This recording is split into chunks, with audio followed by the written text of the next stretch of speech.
This is the Pagani Huayra, one of the most breathtaking machines ever put on four wheels. A car that's not just fast, not just rare, but absolutely dripping in handcrafted, obsessive Italian detail. And while it's worth well over $3 million today, there's something about it that goes far beyond the numbers. Today, I'm going to take you on a full tour of this rolling sculpture. We'll dive into its quirks, its engineering marvels, its jet fighter cockpit, and of course, we'll take it for a spin. Because the Pagani Huayra isn't just built to be admired, it's built to be driven. The story of the Huayra starts with Horacio Pagani, an Argentine-born visionary who once worked at Lamborghini. Dissatisfied with limitations, he struck out on his own in the 90s, founding Pagani Automobili in Modena. His first creation, the Zonda, was a shot across the bow of the hypercar world. And then came the Huayra, named after the Incan god of wind. Fitting, considering this car is built to slice through the air like a jet. At the heart of the Huayra lies a 6.0-liter twin-turbo V12 built by AMG specifically for Pagani. It's not borrowed, it's commissioned. It produces a jaw-dropping 730 horsepower and 740 pound-feet of torque. 0 to 60, just 2.8 seconds. Top speed, around 238 miles per hour. But it's not just about the numbers, it's about the feel and the sound.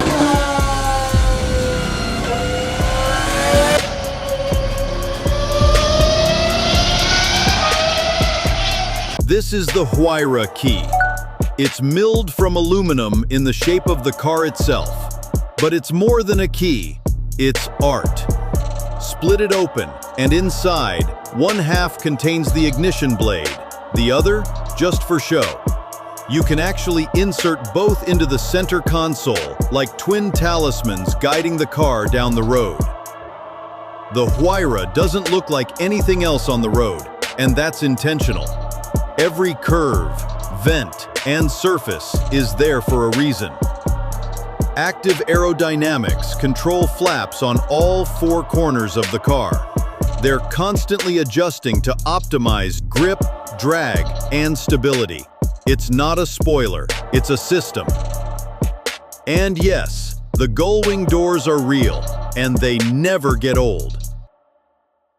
Inside the Huayra, you won't find ultra-futuristic tech, but a single digital screen and minimalist vibes.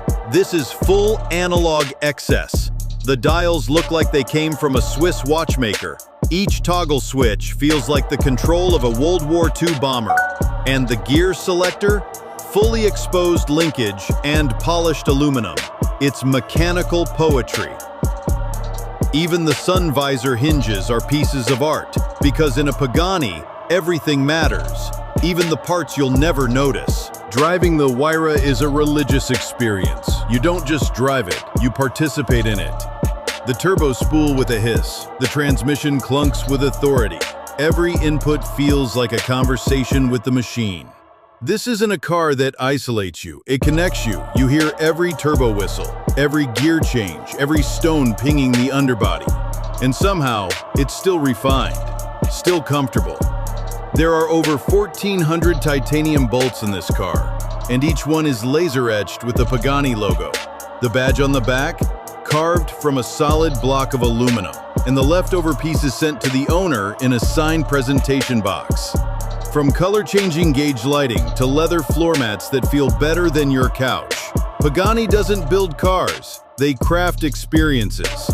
Yes, it has storage, barely.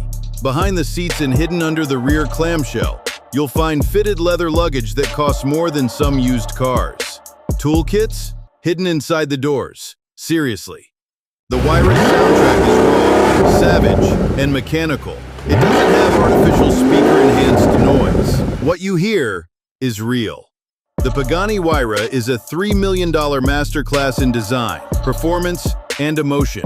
It's not the fastest hypercar in the world, it's not the most advanced, but in terms of soul, Nothing else comes close. It's equal parts art gallery and rocket ship. A car you don't just drive, but one you dream about long after the engine cools down. If you enjoyed this dive into the Huayra, drop a like, subscribe, and leave a comment below. What's your ultimate dream car? And if you had $3 million to spend, would you spend it here